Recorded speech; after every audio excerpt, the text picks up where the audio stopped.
lang, huwag ka munang mag-scroll. So syempre magbibigay muna tayo ng word of the day, no? Kahit medyo maulan po ang ating umaga, pero yung ating word of the day dapat hindi yan mawala. So yung pag-usapan natin yan, itong tinatawag nating mga method kung paano nga ba mas mapapadali natin or mas effective yung pagkakandak ng interview sa ating subject. Pero tandaan po natin na yung ating interview po ay gagamitin lang natin yan kapag cooperative po yung ating subject. Pero kapag non-cooperative naman po ang ating subject or hostile po ang ating subject, gagamitin po natin or mas magandang gamitin yung interrogation naman po. Okay? Now, ano-ano nga ba yung mga pamamaraan na kailangan nating tandaan kapag nagkakandak tayo ng interview? Okay, wag lang po nating kakalimutan yung ating abbreviation na ironic. I-R-O-N-I-C. That is called ironic po. I stands for identity.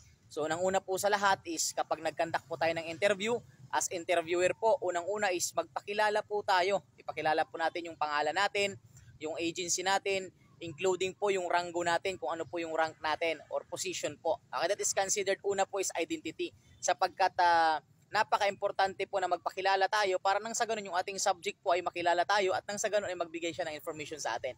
Pangalawa naman, after nating magpakilala is yung R, that is stands for rapport or rapport, na kung saan dito naman kailangan natin as interviewer mag-create po tayo ng friendly atmosphere. Kumbaga gagawa tayo ng paraan nang sa ganun mapalapit sa atin yung ating subject. Sapagkat kapag nakuha natin yung kanyang tiwala, ay malamang po at sa malamang ibibigay niya po yung information na kung anong meron siya. After po ng rapport, kasunod naman po yung opening statement. Yung O po natin stands for opening statement. Dito naman po is ipapaalam na natin sa subject kung bakit siya natin pinatawag. Okay? After ng opening statement, kasunod naman po yung N, narration. Okay, dito naman po sa narration, hahayaan lang po natin yung ating subject na magsalaysay kung ano po yung kanyang mga nakikita during sa pangyayari sa crime scene. Okay? Little distraction lang or little interception lang yung gagawin mo as interviewer, magte-take note lang po tayo. Okay, that is considered narration. Magsasalaysay siya kung ano yung nakita niya. Now, next naman sa narration is yung as interviewer, after niya mag-narrate, after niya magsalaysay, after niya sabihin yung nangyari, ay kailangan natin is magkaroon ng inquiry. So, ibig sabihin dito naman, si interviewer as clarification. Isisiguraduhin natin kung yung mga sinasabi niya totoo ba at possible ba talaga yon. Okay, baka sinabi niya na nakita ko yung pangyayari, pero nung tanong mo, gaano kakalayo sa pangyayari, sa crime scene, sabi niya 20 kilometers or paano niya nakita yon. So, di ba? So, kailangan natin na i-clarify kung totoo nga ba yung mga sinasabi niya. Kumbaga, ulitin natin yung mga sinasabi niya. That is called inquiry para masigurado natin. And syempre, lastly po, napaka-importante po nito, that is letter C po natin, that is conclusion.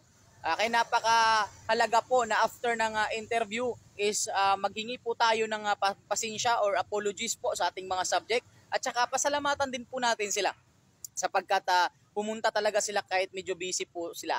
At saka maghingi po tayo ng pasensya, apologies sa kanila sapagkat inconvenience po sa part ng subject sapagkat may mga trabaho po yung iba pero pumunta lamang po para mag-interview.